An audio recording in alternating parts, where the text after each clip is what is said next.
Hey, you know that feeling where you want to watch a new anime, but you can't because region locking exists? Or say if I wanted to watch maybe Full Metal Alchemist Brotherhood on Netflix, but it only has the first series? Seriously? Okay, let me just, click here, and there we go. Thanks, NordVPN! This video has been sponsored by NordVPN, an amazing virtual private network service that can unlock all sorts of content with just a simple click. All you have to do is download NordVPN, click on a country that has a show that you want to watch, and say goodbye to region locking. With over 5,200 servers in 59 countries, you're safe to explore all sorts of streaming services from around the world. And thanks to NordLynx, you won't have to worry about lagging or bandwidth issues. I've honestly been using NordVPN for many years and haven't had any issues or complaints whatsoever. If you're interested, just go to nordvpn.com/AnimeAmerica and use the code AnimeAmerica to get a 2-year plan plus a bonus gift with a huge discount.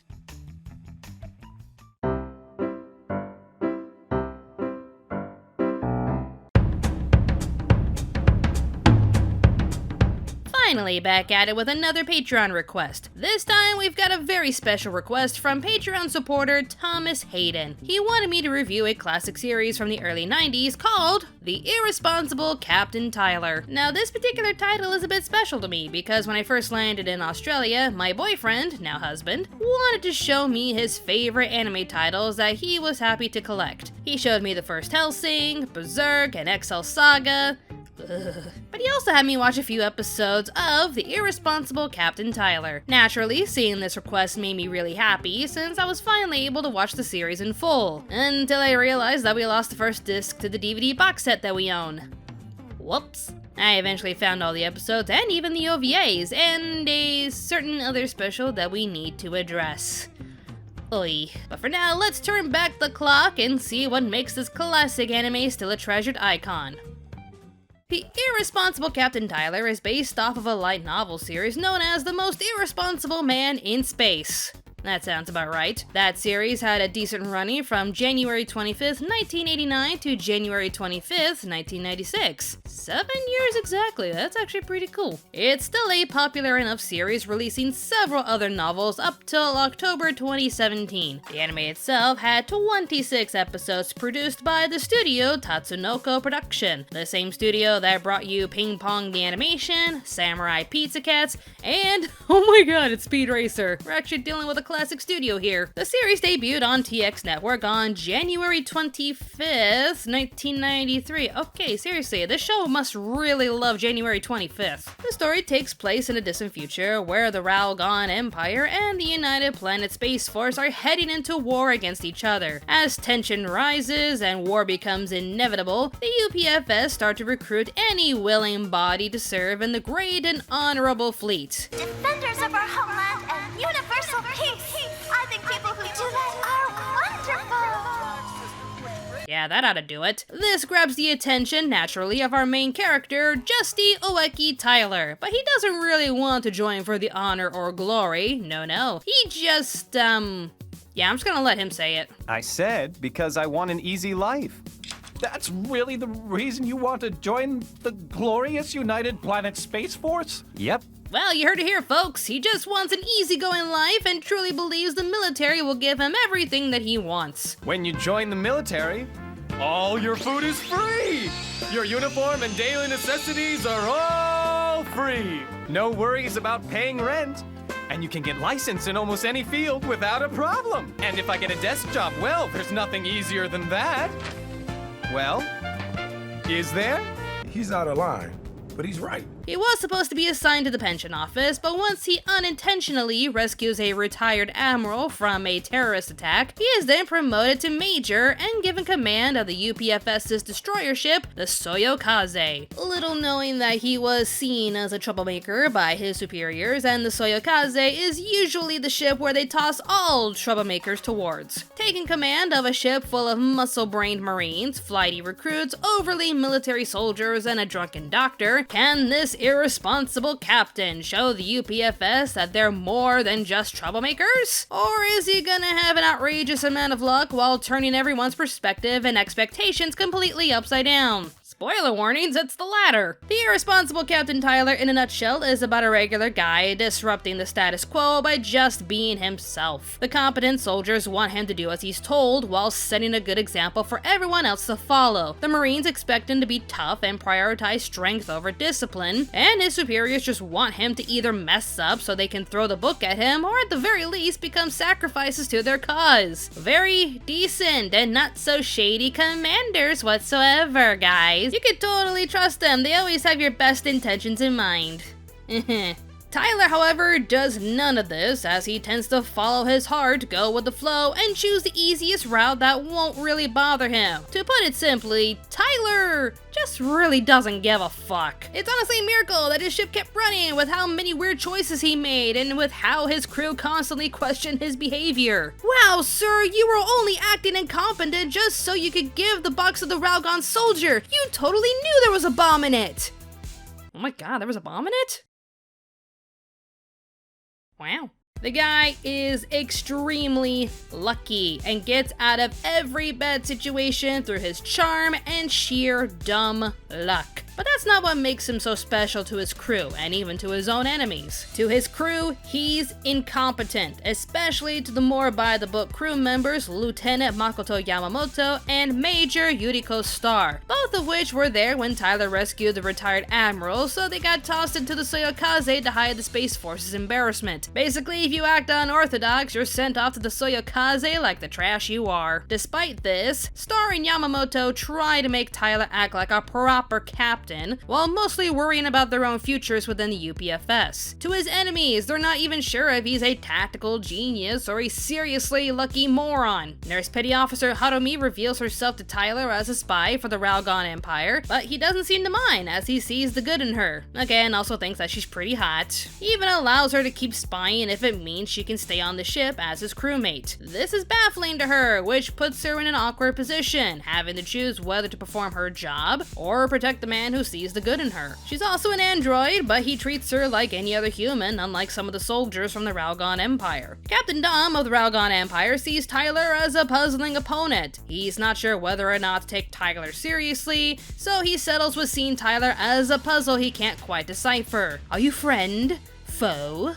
Pure-hearted? A sleazy tactician? What makes you tick, Tylor? With the Ralgon Empress herself, Azalin, she sees Tylor as an outlet for her to behave as herself. She lost both of her parents suddenly, so she had to become the Empress of the Holy Ralgon Empire at the youthful age of 16. She's caught in a situation where she has to set an example and be the strong ruler everyone wants her to be, but she feels robbed of her youth since she's still a young girl wanting to live a normal life. Tylor comes along and gives her a sense of normalcy that she increasingly longs for. Plus, she also makes him her pet and calls him Paco Paco just so that she can hang out with him while making her followers shut up. Yeah, I know he's our enemy, and we should totally lock him up to show that we mean business to our enemies, but my idea is better. I'm just gonna keep him by my side as my little pet, and his name is Paco Paco. Good talk, guys. Bye! To his superiors, he is a no-good troublemaker that needs to disappear because he only makes them look bad, says the two admirals who totally abuse the system just to build up their careers. I am just saying, guys. All of the characters just can't get a good grasp over who Tylor is, but we as the audience see the full picture. Tylor is placed on a ship for losers because the military deems them as misfits. Even if they act in line and perform as obediently as possible, they're ultimately working for admirals who will do whatever they can to win a war that only benefits their careers. The same ultimately applies for the Ralgon Empire, as this war was started by the sudden deaths of Azalin's parents, informed by the totally not power-hungry and suspicious advisor Wang.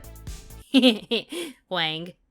I'm an adult, I swear. These soldiers enlist with their militaries to protect their homes and become outstanding soldiers for a great cause, even though they don't realize they're ultimately being used for selfish gain. And anytime they question authority or act out of line, they're tossed aside like they're just useless. Like in episode 9, when the admirals felt the need to demote everyone on the Soyokaze so that they'll just be out of their way, the crew begs Tylor to head back to the UPFS headquarters and file an appeal. He does try to set the appeal just to make his crew happy, but then he gets distracted. But it wasn't a pretty face that lured him away or anything extravagant. He actually just bumped into Admiral Hanner, the retired admiral he rescued, and just wanted to spend some time with him, forming an unusual but wholesome friendship. And that's where the heart of Captain Tylor lies. Through him, the other characters can learn that it's not about the medals, it's not about the glory, and it's not about doing something worthwhile in order to make your own life worthwhile. It's simply about living your life as happily as possible and being there for the ones that you care for. If anything, I'm reminded of a scene from the 1954 film White Christmas. A retired general runs a not-so-popular hotel, and he honestly can't get anywhere else in life because his main purpose as a soldier is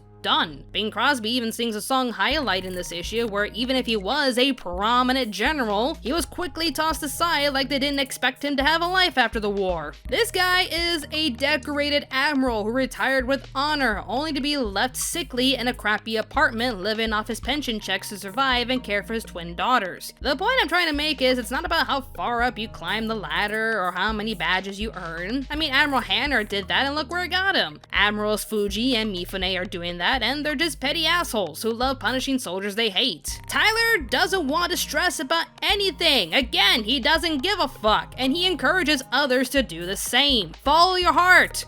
Relax.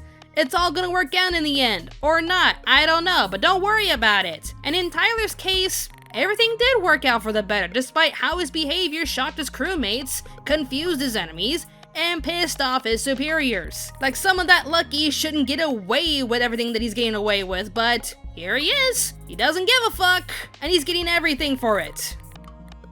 Shortly after the success of the series, an OVA special with 10 episodes were released on January 25th. Okay, I'm kidding. It was October 1st, 1994. So much for that lucky date, I guess. And this time, it was produced by Studio Dean, the same studio that brought you Rurouni Kenshin, the original Fruits Basket, and the OVA featured 2 episodes that were put together to make a movie, 6 episodes to go into character depths with different members of the show, and 2 final episodes to bring the irresponsible Captain Tylor to a bittersweet yet awkwardly open finish. I don't know, maybe this is just their way of saying, hey, you want more? You want some answers, kids? Well, pick up the books, ya nerds! The 6 episodes for character growth are okay. If anything, they're a bit lackluster because Tylor's not really there to make their lives more difficult. You know, the usual. And the 4 other episodes are a neat continuation into this bizarre show, so I'm not really complaining. But then, the unthinkable happened. I guess the show was still cherished for its charm and memorable characters, and the light novel series was doing pretty well, so they decided to make a spin-off light novel series set to release on October 7th, 2017. And I guess in order to advertise this series, someone thought it was a great idea to make a mini animated series based off of the upcoming book. The Irresponsible Galaxy Tylor. This is sadly a thing that I have to address. This anime short ran for 12 episodes, starting on July 11th, 2017, and produced by the Studio 7! Oh, we're in trouble already. This is in fact the same studio that brought you the worst anime of 2019, 50 Shades of Buddha, and hentai. They specialize in hentai. The Irresponsible Galaxy Tylor is like a bad mixture between the irresponsible Captain Tylor and Outlaw Star, but without any of the charm or good characters. It takes place in a dismal future where humanity started to scatter throughout the galaxy, and a boy named Banjo Ueki Tylor, because he loves him some banjos, finds a girl named Goza168 frozen in a capsule hidden within a crashed spaceship. Bad guys suddenly show up and try to capture her, so this is a lame adventure show with Banjo and Goza traveling the galaxy, and are you seeing any of this? I mean, we all know 7 tends to have some really bad animation, but does this look and feel like Captain Tylor? Is this really the direction they wanted to go for the Irresponsible Man in Space spinoff novel? Did they seriously reference the original show with this cheap-ass animation? That's not Captain Tylor. It looks nothing like Captain Tylor. Hashtag not my captain. And I'm sure the studio was just hired to do the job, and this is really not their forte, but there is a reason why fans choose not to acknowledge this poorly made spin-off series. If anything, this is my way of saying that if you want to check out the Irresponsible Captain Tylor, you're really not missing anything if you choose to skip this one. Overall, the Irresponsible Captain Tylor is a classic gem. The story is hilarious, all the characters are unique and memorable, and it's all accompanied by fantastic animation. There's so much style and detail into every frame that any animation enthusiast, like myself, can find themselves getting lost within this spectacular world. Here's the old granny in me screaming they just don't make them like they used to. But seriously, when people bring up classic anime titles from the 90s, there's a reason why Captain Tylor is mentioned. It's a wholesome show putting a simple guy in a serious career and watching him make the status quo look like a joke without even trying. It is a hilarious show that I highly recommend. Right Stuf Anime distributed the anime for the English audience back in 1997, and they still sell the DVDs to this day. Seriously, they're also the ones selling interspecies reviewers on DVD, so go, support these people, I love them. In fact, they love the series so much that they went above and beyond to get it dubbed and by amazingly talented actors. There's Lisa Ortiz as Azalin and the twins, Rachel Lillis as Yuriko, and Alucard himself, Crispin Freeman, as Justy Ueki Tylor. Okay, let's just suppose for a second I make it in and begin a spectacular rise through the ranks. Doubtful. Oh no, you never know what may happen in a war. What? There was a bomb in that box? Oh, there was a bomb in the box. I didn't realize that. Maybe it's a survey ship or a military recreation station with movie theaters, swimming pools, restaurants, and maybe even a health spa. I wonder if they give discounts to captains. Oh my goodness, he's so good in this role! In short, the dub is great, the show is great, and Right Stuf Anime are awesome, so you should totally buy the show. If anything, Right Stuf Anime usually gives out a lot of massive discounts, so you can easily get this show for a great price. This is a definite gem that you should try to have in your own collection. If you're in the mood for a space comedy starring the luckiest man in the galaxy, you should definitely check out The Irresponsible Captain Tylor. For the love of good anime everywhere, please stay away from the irresponsible garbage Tylor. I read that right. Let me tell you about my GPA, 4.0 straight A's, and I don't give a fuck. Let me tell you about my resume, it's so cray, it's insane, and I don't give a fuck. And my boyfriend, he's so hot, and the car that he bought me is I don't give a fuck. Wait, that worked? I thought that was the stupid one! Oh well, of course it worked then. This is my twin sister. Her name, fuck you. Fuck you. Fuck me. See? Did you call for the bravest, most daring knight in all the land? Oh, yes! Well, too bad, you got us. What a silly mix-up.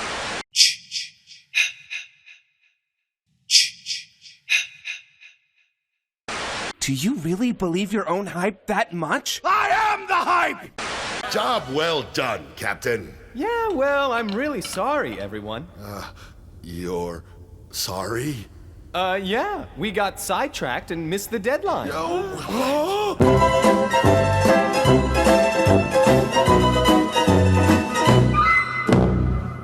What did he look like hopping around? I had to transfer him 30,000 units. I'm gonna die surrounded by the biggest idiots in the galaxy. Who are you?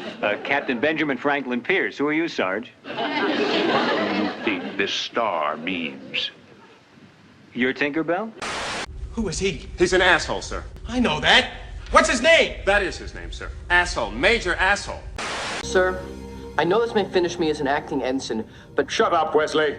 Pardon me, gentlemen, but have either of you seen a cowboy doll with a bad arm? Why, no, I haven't. Hey, he was talking to me! No, he was talking to me! Why, Yugi, I think I'm pregnant, and you're the father. No f***ing way. She's a beautiful ship, all right.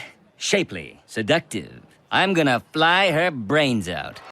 Stop this outrage! He is your future king!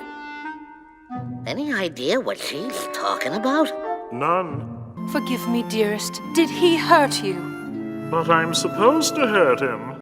Up, 2, 3, 4. No one's getting in this door. 5, 6, 7, 8. Gonna ask Cindy Crawford for a date. Okay, Church, what's the plan here? At this point, I'm just thinking about letting them kill us all. You have got to be kidding. I'm really, truly not. Ready? Aim! Church! Okay, I've got it. What? I'm definitely gonna let them shoot us. So, if I were you, I'd pick up some change of address forms on the way home. But, where will we live? Don't know, don't care. How's that? Wade's dead. Yes. And? Did you kill him? No! Maybe. He might have deserved it. But I'm gonna go with no. I don't know. I don't know if he's a genius or a moron. Bounce a graviton particle beam off the main deflector dish. That's the way we do things, lad. We're making shit up as we wish. The Klingons and the Romulans pose no threat to us. Cause if we find we're in a bind, we just make some shit up. May your heart be your guiding key. I say it all the time. You ultimately need to do what your heart feels is right. Right.